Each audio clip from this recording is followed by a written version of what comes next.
È una poesia di Edoardo De Filippo, ve la leggo.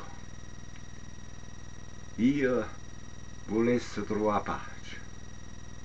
ma la pace senza morte, una, miezza a tanti porta, saravesse per campà, saravesse, una mattina di primavera, e arrivasse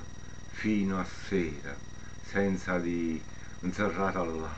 senza sentire più la gente che ti dice io faccio, io dico, senza sentire l'amica che ti viene a consigliare, senza sentire la famiglia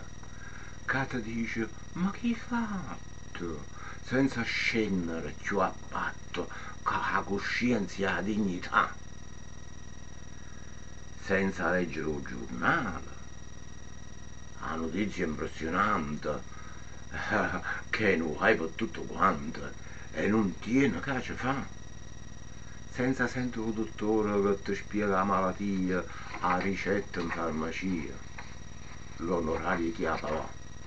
senza sentire sto cuore che ti parli concettine, Rita, Brigida, Nannina, che sta sì, che la ta no,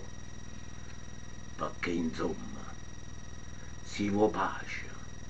e non vuoi sentire più niente, hai aspetta solamente che viene la morte a te piglia.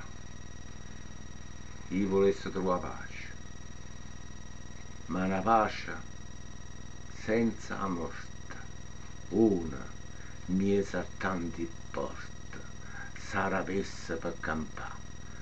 saravesse una mattina di primavera, e arrivasse fino a sera, senza di zerrato là.